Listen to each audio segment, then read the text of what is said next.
Mesdames et messieurs, bonjour et bienvenue dans cette nouvelle édition de FC Politique. Et au menu de cette émission, nous recevons la commune de Chaizeray. Chaizeray qui a décidé lors de son dernier conseil communal de rejoindre à nouveau Région d'Oignon après avoir quitté cette association de communes en 2017. Nous reviendrons également sur la visite de chantier du futur complexe multisport de Collevray qui avance car ça y est, le gros œuvre est terminé, le calendrier est tenu et l'inauguration est toujours prévue pour l'été 2026. Enfin, nous parlerons de déchets de type A et B, car le canton a pour projet d'enterrer ces matériaux dans une décharge qui s'étendrait sur 46 hectares au TAT de Beugy. Oui, mais voilà, la résistance s'organise et elle est intercommunale, intercantonale, voire internationale. Toutes les explications dans ce FC politique. Et comme promis, on commence par recevoir une commune qui revient dans le giron de Région de Nyon, Chaizeray, et j'ai le plaisir de recevoir un représentant de l'exécutif et du législatif.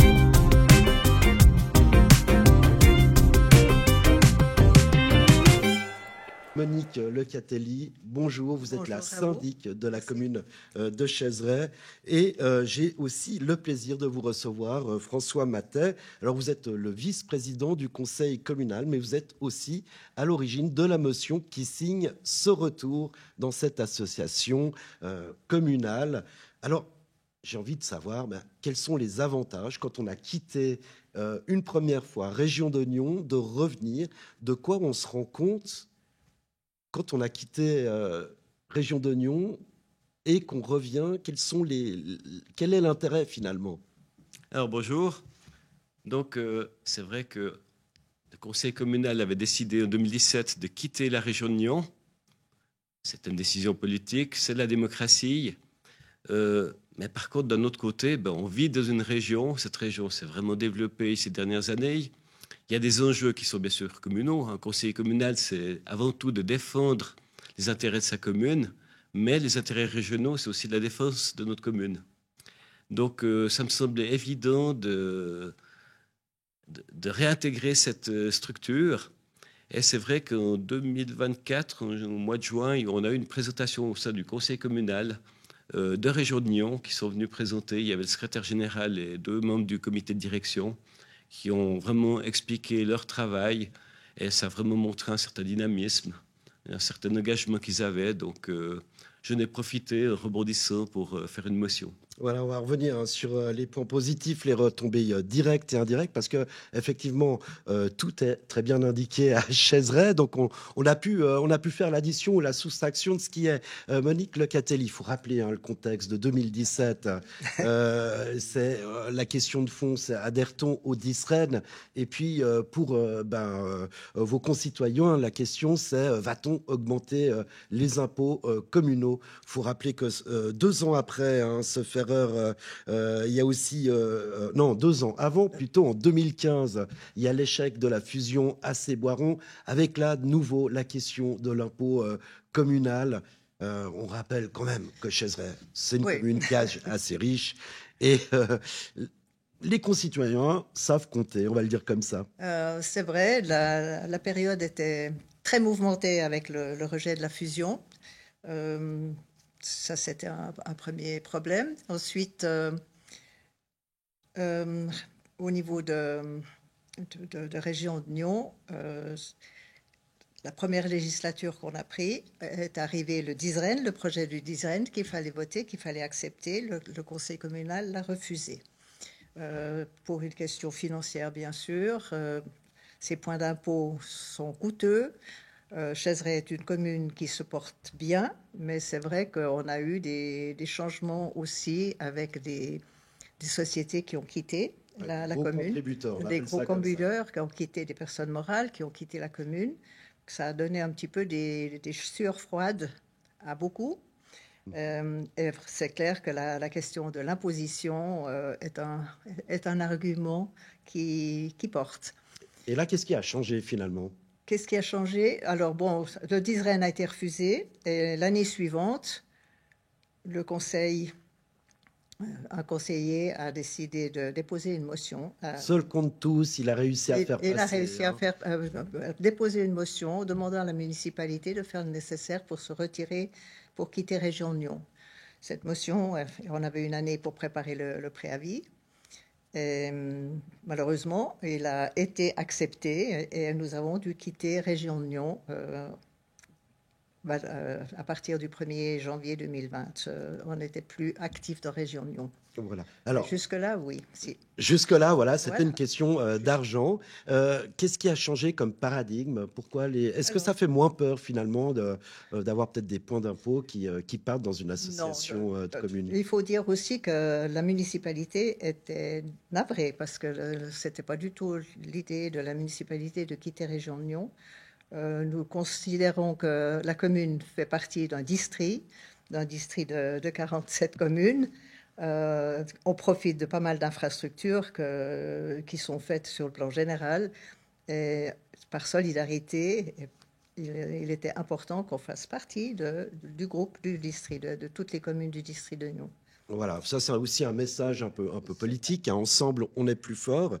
François Mathey, alors on parle de retombées directes, indirectes. Alors, par exemple, pour vous, quelles sont des retombées directes qui sont concernantes, importantes pour Chaizeray, et puis des retombées indirectes où il faut en être, il faut participer finalement à ce cercle solidaire? Alors, au niveau des retombées directes, il n'y en a pas énormément dans un premier temps. Par contre, au niveau indirect, c'est quand même Région de Nyon qui défend le district au niveau de l'agglomération. C'est Région de Nyon qui s'occupe de tout ce qui est la mobilité, des projets de mobilité. Donc, on est, entre guillemets, directement ou indirectement concerné par cette situation. Autrement, tout ce qui est l'appui au sport, à la culture, où on a sur Chaizeray beaucoup d'infrastructures qui permettent d'accueillir beaucoup de sociétés. Et il n'y a pas de participation possible tant qu'on n'est pas membre par rapport à ces subventions pour ces sociétés sportives ou culturelles. Donc ça, c'est quelque chose aussi, une retombée qui serait directe pour la population. C'est vrai que Région de Nyon a ces deux casquettes, d'être une association de communes, mais aussi l'instance délégatrice du canton de Vaud au sein du Grand Genève. Alors si Chaizeray rejoint Région de Nyon, il y a une petite formalité à faire encore lors du conseil prochain du 10 décembre, c'est que l'Assemblée finalement vous accepte, ce qui devrait être une formalité voilà. Malgré tout. On se rend compte qu'il y a un second souffle pour Région de Nyon, avec l'arrivée notamment de Cran, se faire en 2022. Et puis votre arrivée, ce qui porte l'adhésion des communes à quasiment, que je retrouve mes chiffres, attendez voir, enfin bref, 42 communes qui représenteraient 90% de la population du district. Ça, c'est un signal fort aussi peut-être à envoyer au niveau cantonal. Oui, je pense que le soutien à Région de Nyon est hyper important. Notre région de la côte, elle se développe terriblement bien. Elle a besoin de beaucoup d'infrastructures, comme on a parlé, tout ce qui est tourisme, tout ce qui est surtout les transports, la mobilité douce, etc. Donc il y a beaucoup à faire encore pour la mobilité douce. C'est primordial. Et est-ce qu'aussi, j'allais dire, c'est pas aussi rejoindre Région de Nyon, montrer un peu ses muscles justement par rapport au canton? Oui, c'était le but de la municipalité depuis tout le temps, de dire on fait partie de la région et on est des égoïstes de profiter des installations et des infrastructures et de refuser de participer à la globalité. C'est clair qu'il y a aussi passablement de sociétés sportives ou culturelles de la commune qui ont été un petit peu déçus de ne pas pouvoir soutenir une fois ou l'autre, obtenir un soutien de Région de Nyon. Oui, parce que du moment qu'on n'était plus membre, on ne pouvait plus, par exemple, des sociétés sportives qui organisent des manifestations qui sortent largement de Chaizeray, voire du canton ou de la région, qui touchaient une subvention ou une participation, elle n'était plus là. Ouais. Ouais. Mais alors, il faut faire partie de l'association. Il y a une cotisation dont le Oui, montant a été oui. revu. Sauf erreur, il est passé de 25 francs à 23 francs par habitant. Voilà. Ça, c'est pour l'adhésion. Et puis après, il y a encore le DISREN, le fameux dispositif d'investissement solidaire régional. Et ça, est-ce que Chaiseray est prête à franchir le cap? Alors, pour la question du Disren, je pense qu'on ne va pas précipiter les choses. Vous savez qu'il y a les statuts de région Nyon qui devront être repris. Pour ça, il faut attendre que le canton valide ses lois sur les communes, parce que il y a beaucoup d'implications dans la résultante des statuts. Et je pense que d'ici une année ou deux, peut-être, la question se posera pour le Disren, mais pas tout de suite. Alors, François Matt, vous êtes vice-président du Conseil communal. Qu'est-ce qui se dit au sein du législatif, justement, par rapport à ce DISREN? Parce qu'on l'a compris, la municipalité est plutôt enthousiaste. C'était presque, on va le dire, un camouflet d'avoir eu cette première sortie de région d'Oignon. Mais voilà, c'est le législatif qui dispose au final. Voilà, donc le conseil communal a accepté cette motion pour entrer à une assez large majorité, mais le DISREN est un autre problème. Oui. C'est une autre démarche. Et on peut difficilement parler pour le conseil du fait qu'il y aura encore des élections l'année prochaine, Oui. avec un renouvellement d'une grande partie du conseil. Donc c'est peut-être un peu prématuré pour donner une température par rapport à cette démarche. Mais pour vous qui avez été motionnaire, qui avez poussé à ce que Chaiseray revienne à Région d'Oignon, justement, ce DISREN, il a tout son sens. Vous parlez d'investissement, d'infrastructures, de transport public. Personnellement, en tant que motionnaire et puis fervent défenseur de cette structure, pour moi, le DISREN est une évidence. Oui. Mais je ne peux pas parler au sein du conseil par rapport à ça. Le DISREN, c'est notamment aussi participer au financement d'infrastructures. Alors, ça peut être le Lapin Blanc à la Dôle. Ça peut être, par exemple, à le multisport de Colovray, à Nyon. Est-ce que ça, c'est par exemple des infrastructures? Bon, alors on s'imagine bien qu'au ski, vous n'avez pas une piste de ski au sein du village, mais c'est des infrastructures sportives, culturelles, régionales, comme peuvent l'être le théâtre Harol, ou bien le Casino Théâtre Harol, ou bien celui d'Oignon, l'usine à gaz.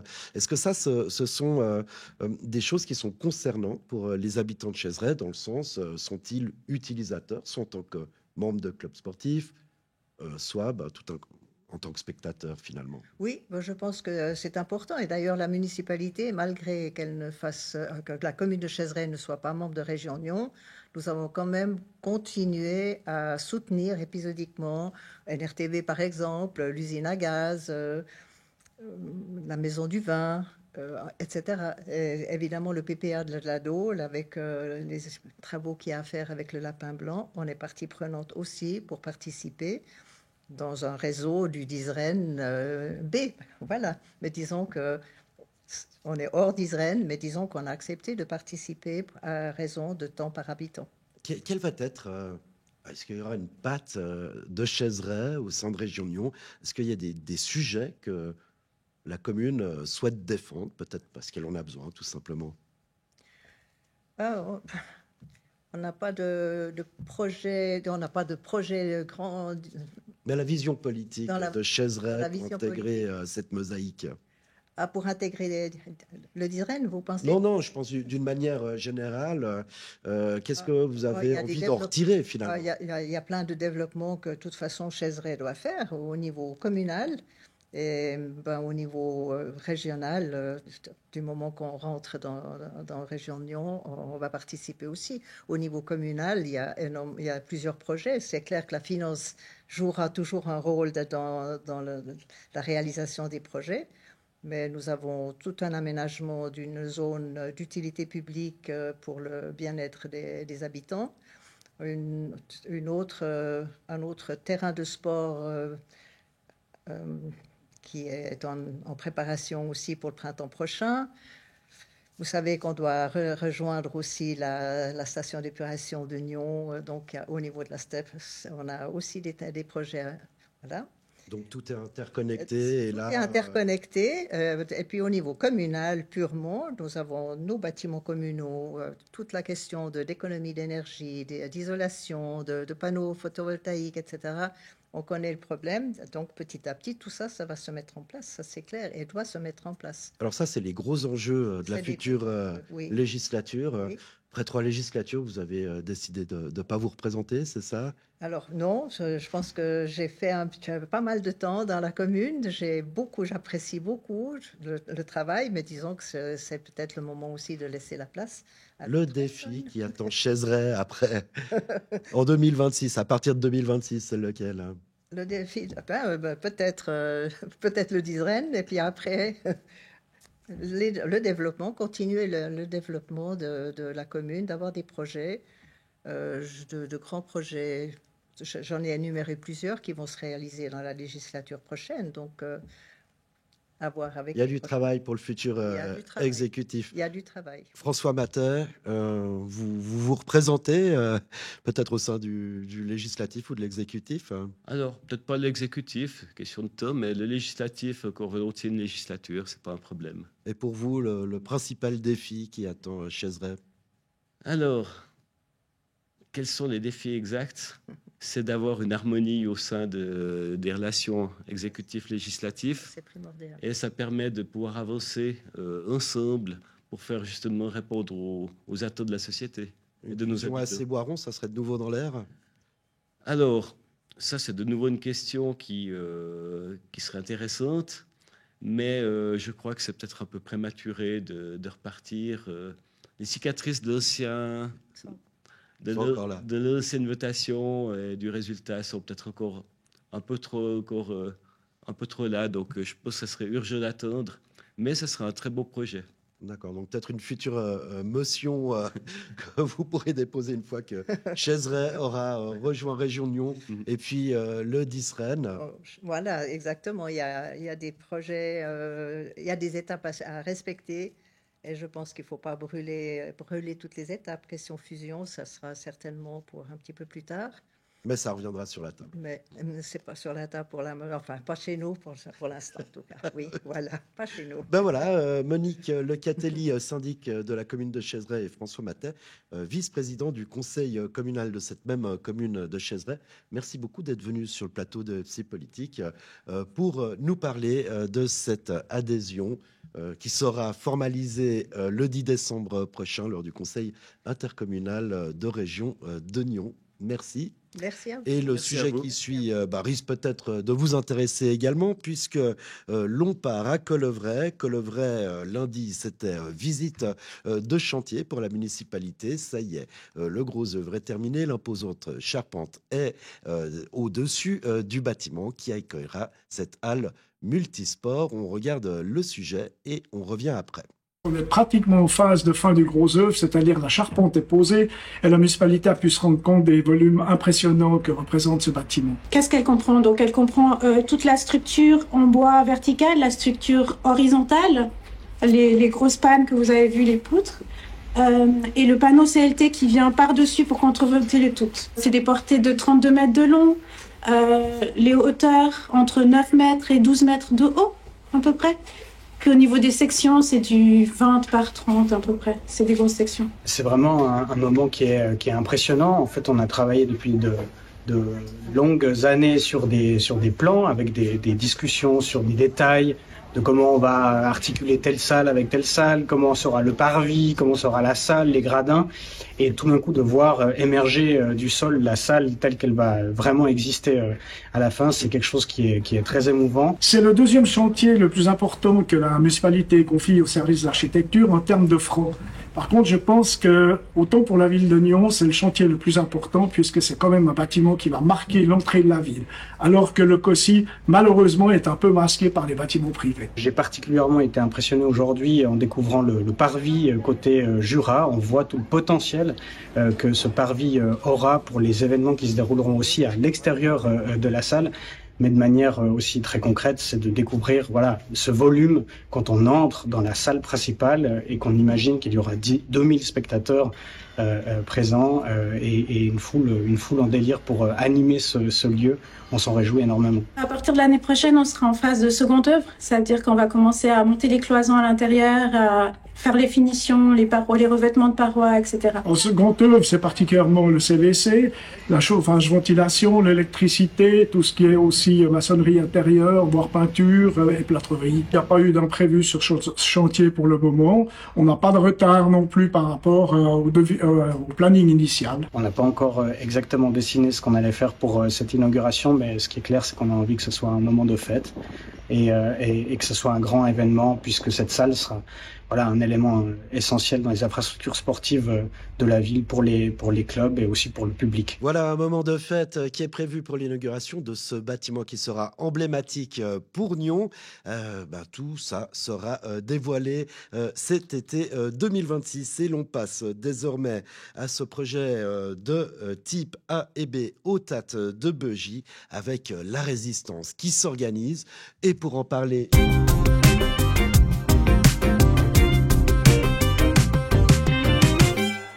Jean-Valentin de Saussure, on ne vous présente plus, habitué d'NRTV, député au Grand Conseil vaudois, conseiller communal ami, vice-président des Verts vaudois et vaudoises, etc., etc. Très investi dans la vie associative et politique du district. En face de vous, bonjour.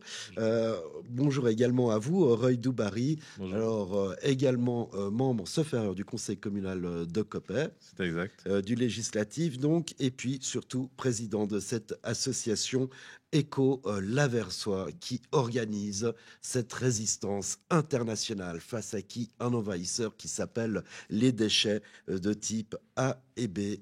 La carte à l'image représente donc le périmètre où pourrait se situer cette décharge. Alors, vous voyez le petit macaron rouge et en fait, toute la surface qui serait le long du cordon boisé, en fait, serait concernée par cette décharge. C'est ce qu'il faut comprendre, Roy Doubary. Oui, c'est une surface d'à peu près 46 hectares qui est située à peu près à 100 mètres de la Versoix, qui longe la Versoix. Et cette surface actuellement est couverte par des terres agricoles. Donc, ce qu'il faut savoir, c'est que le site, jusqu'en 1940 et 1941, était recouvert par une forêt qui s'appelait le Bois des Portes. Cette forêt, dans le cadre du plan Vallen, qui visait à convertir une partie des terres en terres agricoles, a été rasée entre 40 et 41, ce qui fait qu'on a laissé place à l'agriculture.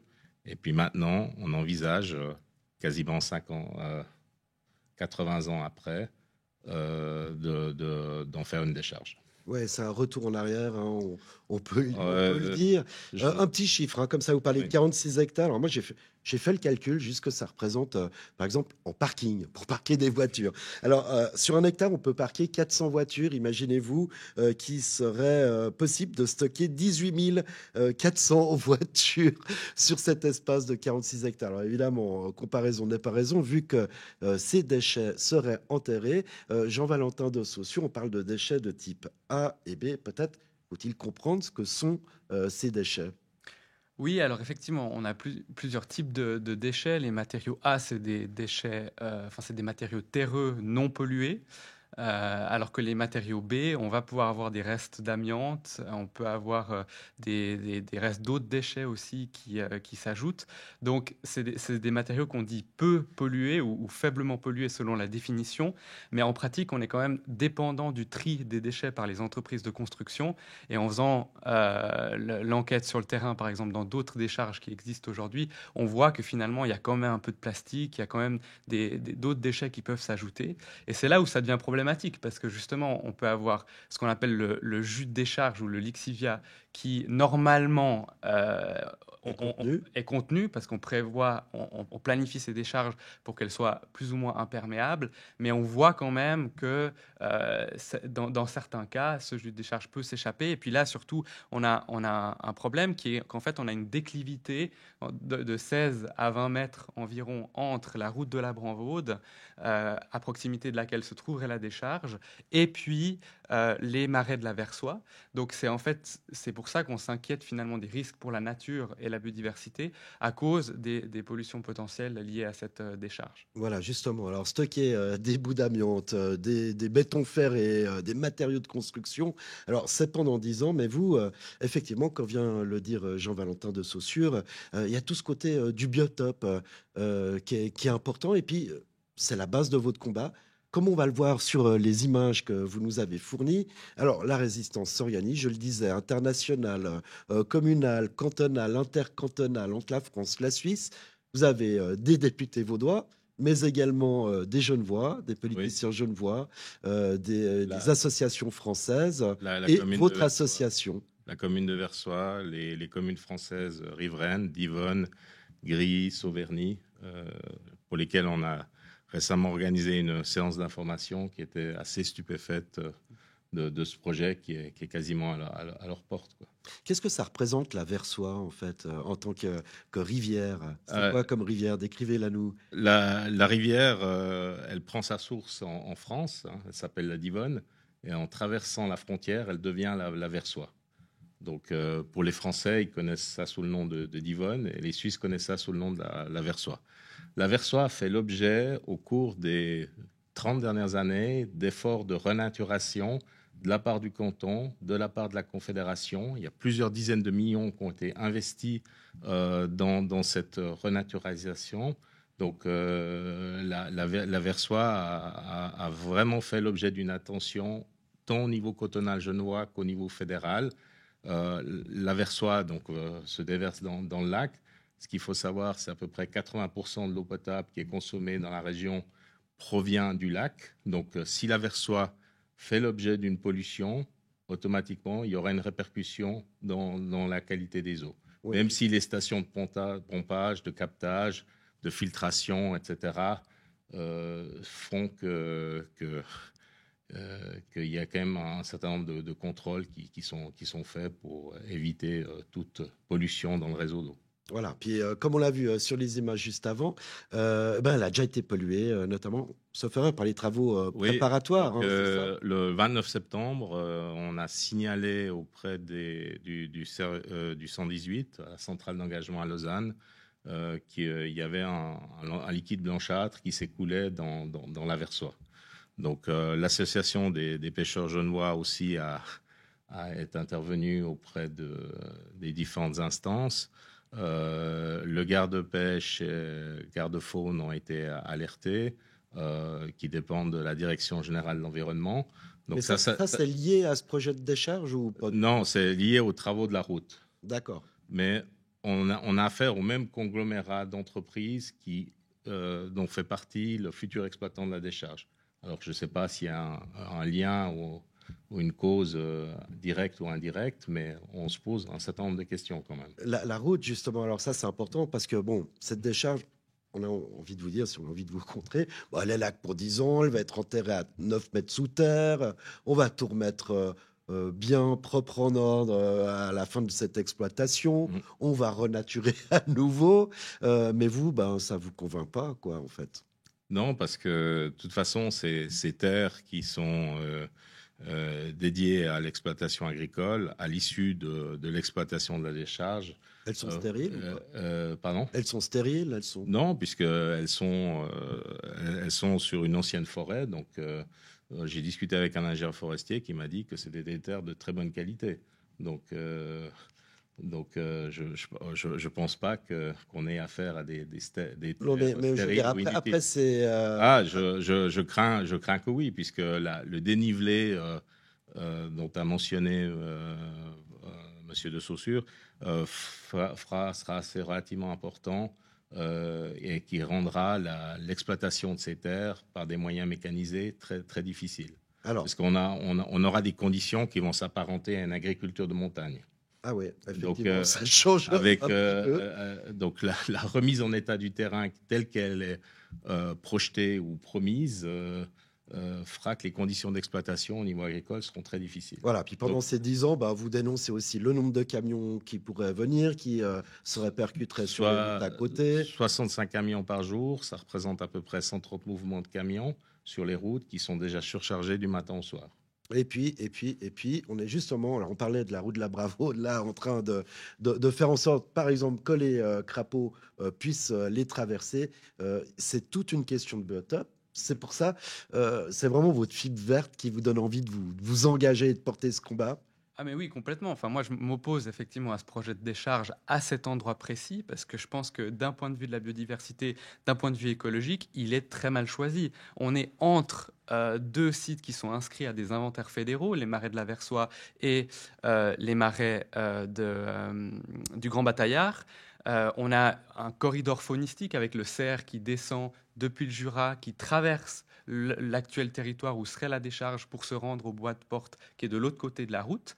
Donc déjà là, on sait en fait aujourd'hui que ce corridor faunistique, il est à risque à cause des passages de voitures qui passent sur cette route.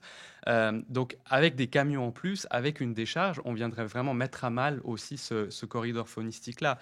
Et c'est pour toutes ces raisons que moi je ne comprends pas comment le canton peut justement aller de l'avant d'un point de vue environnemental avec ce projet de décharge. Et c'est là où ça devient assez problématique parce que moi j'ai posé une question orale justement au Grand Conseil sur ce sujet-là, où on voit que finalement ce qui prime sur ce site, c'est les accords de droit privé qui ont été conclus avec les propriétaires. Alors on va y venir, hein, mais ces questions que vous avez posées, vous les avez aussi posées au Conseil d'État. Et puis, c'est le ministre de l'Environnement qui vous a répondu. On l'écoute et puis on revient juste après en plateau pour en parler. À la suite d'une analyse multicritère conduite selon une méthodologie reconnue, le site des Tattes de Bogy a été retenu comme répondant aux besoins identifiés. Ces travaux d'évaluation ont été réalisés en tenant compte de multiples critères, notamment environnementaux, ainsi que de la disponibilité des sites envisageables. Il convient de rappeler que la mise en œuvre d'un projet de décharge repose également sur des accords de droit privé entre un exploitant disposant des compétences techniques requises et les propriétaires des parcelles concernées. Le projet fait actuellement l'objet d'un examen préalable détaillé par les services cantonaux compétents. En raison de ces incidences importantes sur le territoire et l'environnement, une inscription au plan directeur cantonal est nécessaire conformément à la loi fédérale sur l'aménagement du territoire. Le projet comprend une étude d'impact sur l'environnement dans le cadre de laquelle les mesures d'accompagnement, de réduction des impacts, de compensation et de remise en état devront être définies. La mise à l'enquête devrait avoir lieu à la fin de l'année prochaine. Conscient de la sensibilité environnementale du secteur, le canton veillera avec attention au respect des exigences légales et des enjeux environnementaux tout au long de la procédure. Parallèlement à l'élaboration du projet de décharge, le classement du complexe de marais d'importance nationale des marais de la Versoix et du Grand Bataillard, ainsi que celui des bois de Porte, inscrits à l'inventaire fédéral des sites de reproduction de batraciens d'importance nationale, sont en préparation. 2 décisions de classement seront ainsi établies conformément à la loi sur la protection du patrimoine naturel et paysager. Ah voilà, c'était la réponse de Vassilis Venizelos à la question que vous avez posée. Une réponse très technocrate, on va dire ça comme ça. Comment vous la ressentez? Moi, j'ai l'impression que c'est un peu... écoutez, on n'a pas d'autres sites à proposer. Effectivement, il y a des accords avec les propriétaires des parcelles et puis on va emballer ça un petit peu, on va emballer le poisson comme on peut. Effectivement, c'est la même manière que j'ai perçu cette réponse. D'ailleurs, ma collègue Nathalie V a aussi déposé une interpellation sur le sujet où c'est encore plus détaillé parce qu'elle posait la question des sites alternatifs possibles où on voit que finalement, dans la région de la Côte, on a potentiellement d'autres sites, mais en fait, ce qui fait primer les Tattes de Bogy par rapport à d'autres sites, c'est effectivement le fait qu'il y ait des conventions qui aient été signées avec les propriétaires de ces terres. Et moi, c'est vrai que je me pose la question, est-ce que finalement, c'est ce simple fait qu'il y ait des accords de droit privé qui priment sur tout le contexte naturel, paysager, écologique qu'on a? Et là, on attend effectivement depuis plus d'une année l'étude d'impact sur l'environnement, qui est quand même censée déterminer quels seront les impacts sur l'environnement, quelles sont les mesures compensatoires dont on aura besoin, sachant qu'il y a beaucoup des mesures compensatoires qui vont se faire après l'exploitation de la décharge. Donc ça veut quand même dire que pendant 10 ans, les cerfs, où est-ce qu'ils vont passer?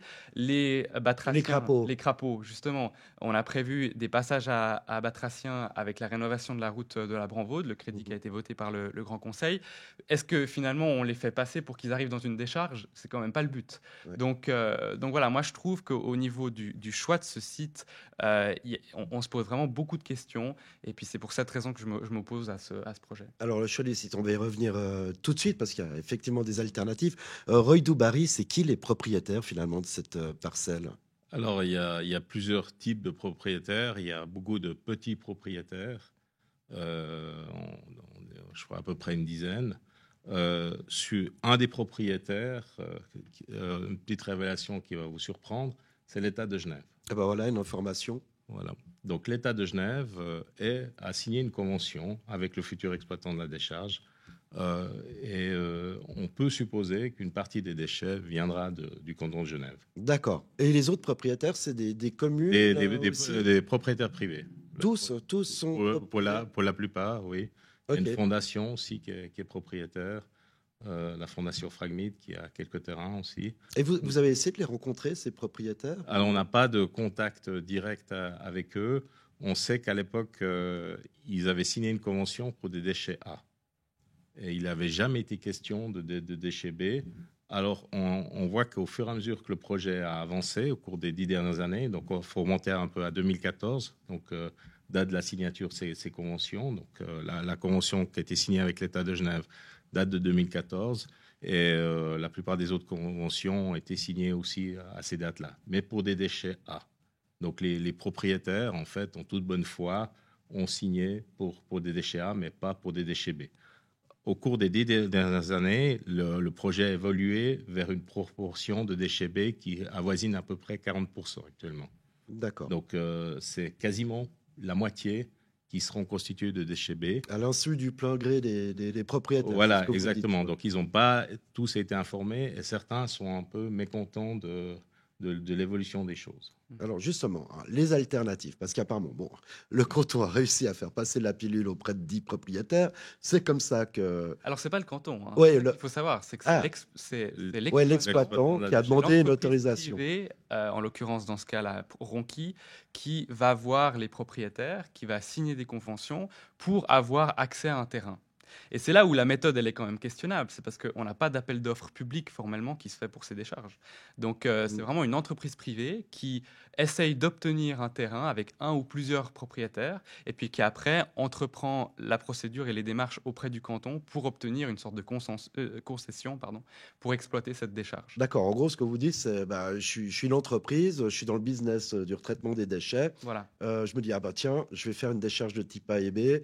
Je trouve des propriétaires qui acceptent que je fasse cette décharge sur leur terre. Puis ensuite, j'embraye au niveau du canton, qui est Exactement. tout content parce qu'il faut bien les stocker quelque part. Exactement. On parlait d'autres alternatives qui existent. Alors évidemment, quand on est extérieur à Terre Sainte, on se dit, et là c'est la deuxième carte que je veux vous montrer, il y a un point, on pourrait y faire, c'est finalement à côté des sites C, c'est-à-dire les services industriels de Terre Sainte. Ça semblerait assez logique. C'est à côté de l'autoroute, c'est à côté déjà d'une zone qui retraite l'eau. Est-ce que ce serait envisageable ou est-ce que justement ça serait pas bien? C'est justement la question que ma collègue Nathalie V a également posée au Grand Conseil dans son interpellation. C'était de savoir ce site-là, est-ce qu'il pourrait être approprié justement pour une décharge? Et puis l'argument principal, c'était de dire que pour ce site-là, il n'y avait pas d'accord de droit privé avec les propriétaires. Maintenant, on voit effectivement qu'en termes de caractéristiques, d'un point de vue environnemental, de par sa proximité avec l'autoroute, etc., il est quand même beaucoup plus adapté que celui des tas de bogies. Maintenant, voilà, ça dépend quand même, in fine, de la volonté des propriétaires. Ce qui est sûr, c'est que je pense qu'on doit être conscient qu'il y a une pénurie de décharges de matériaux de type B dans le canton. On excave énormément, on démolit énormément de matériaux. On a, dans ce sens-là, aussi une responsabilité de traiter à l'échelle régionale nos déchets. On ne va pas envoyer les déchets du district de Nyon à l'autre bout du canton. Et ça, je pense que c'est quand même important à mes yeux d'être conscient de cette responsabilité-là. Par contre, moi, ce que je dis, c'est que le site des Tattes de Bogie a été extrêmement mal choisi. Et je ne comprends pas comment, simplement d'un point de vue environnemental, il puisse passer l'analyse et les critères pour être si haut, en fait, dans la liste des priorités.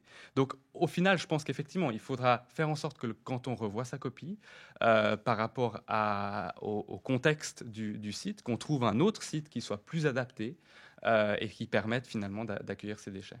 Quand on entend Jean-Valentin de Saussure, on a l'impression que ce dossier a été géré par le canton avec les pieds. On va le dire comme ça. Et apparemment, c'est aussi ce qu'ont compris vos concitoyens, en tout cas tous les gens qui ont signé une pétition que vous avez lancée, sauf erreur, 25 000 signatures récoltées. Alors, on a envie de vous demander quelles sont les suites possibles, soit du point de vue politique que du côté de votre association, peut-être juridique. Oui.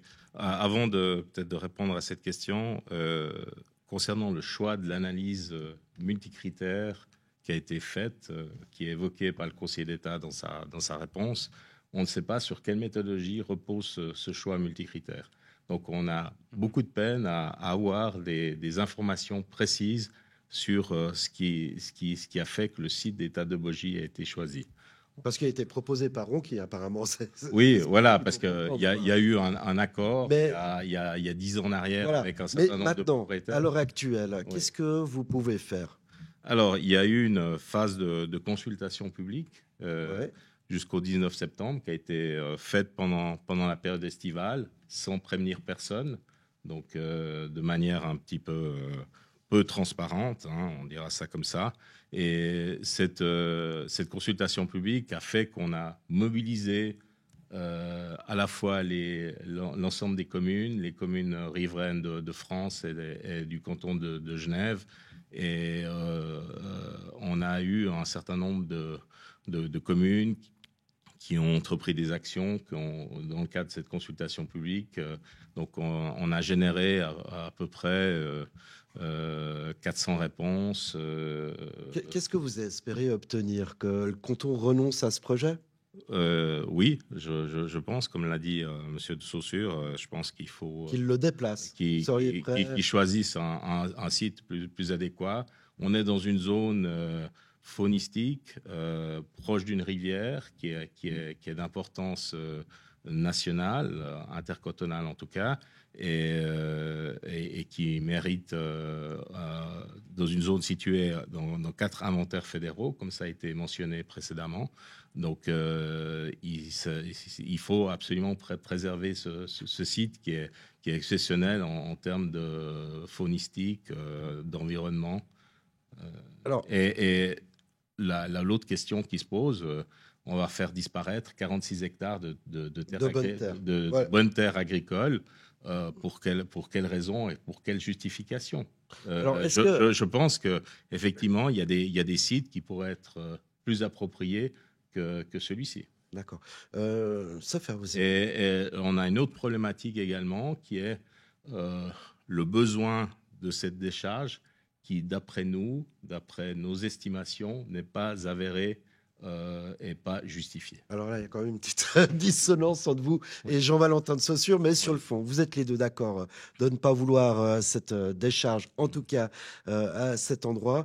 Roy Dubarry, vous étiez aussi dans le comité opposé à la fusion de Terre Sainte. Finalement, s'il y avait eu une énorme commune de Terre Sainte, plus de 17 000 habitants, est-ce que vous n'auriez pas été mieux entendu par le canton ? C'est possible, mais je suis pas convaincu. Je pense qu'on a une chance énorme, c'est d'avoir des communes avec une autonomie communale. Ensemble, on n'est pas plus fort. On a des associations intercommunales, on a Région Nyon. On aimerait que Région Nyon se positionne aussi par rapport à cette problématique de décharge, ce qu'ils n'ont pas fait. Il y a quand même 6 communes parmi les 8 communes de Terre Sainte qui ont répondu dans le cadre de la consultation publique au canton. Donc, on a quand même eu une mobilisation des communes de Terre Sainte par rapport à de manière individuelle, sans concertation. Mais je pense que ça a aussi du poids. Je pense qu'à plusieurs, on est plus efficace qu'un seul. Roy Dubarry, on vous laisse évidemment continuer d'organiser cette résistance d'un point de vue associatif avec votre association Éco Laversois. Bonne suite de combat. Quant à vous, Jean-Valentin de Saussure, vous êtes également, et je vous garde pour la fin, député, hein, évidemment, vous avez vu, mais également donc vice-président du parti des Verts vaudois. Et puis, les Verts vaudois ont pris position contre ce projet de budget proposé par le Conseil d'État avec des économies, des coupes de plus de 300 millions de francs. Alors, le communiqué que vous avez envoyé est intitulé ainsi: Budget 2026, le Conseil d'État fonce dans le mur. Oui, alors ce qui s'est passé, c'est que donc hier, c'était avant-hier, pardon, c'était la rentrée parlementaire au Grand Conseil. Donc on a eu Mais qu'est-ce qui une vous séance de déplaît groupe dans ce... pour traiter de ce projet de budget. À la quasi-unanimité, les groupes socialistes et verts ont justement décidé de s'opposer à ce budget parce que c'est clairement un budget d'austérité. Ce qu'on voit, et puis là c'est intéressant de comparer le chiffre quand même, mais c'est qu'il y a des baisses fiscales qui ont été décidées en 2024 et 2025 qui correspondent plus ou moins au déficit qu'on doit maintenant couvrir. Mais la raison pour laquelle on s'oppose principalement, c'est qu'on veut bien avaler une pilule peut-être s'il faut faire des économies à certains endroits. Mais là, les poubelles des écoles. Par exemple. Mais ce qu'on voit, c'est qu'on a des coupes extrêmement importantes dans le domaine de la santé, les hôpitaux. On a des reports de charges sur les communes qui sont extrêmement importantes. On est bien concerné aussi en Terre Sainte là-dessus. On a des contributions aussi de crise qui sont demandées sur les annuités du personnel de l'État à partir d'une certaine classe. Donc voilà, c'est vraiment tout ça mis bout à bout. On voit qu'il y a énormément de mesures qui ne nous conviennent vraiment pas. Et je parlais tout à l'heure d'avaler une pilule. Là, il s'agit d'avaler 3 paquets. Donc, c'est pour cette raison qu'on s'oppose effectivement au budget tel qu'il est proposé et puis qu'on s'engagera au Grand Conseil pour trouver des mesures justement pour corriger le tir. Alors, Jean-Valentin de Saussure, vous êtes opposé à votre ministre, Vassilis Venizelos. Là, vous opposez au Conseil d'État. Vous êtes content du travail de votre ministre, de votre conseiller d'État?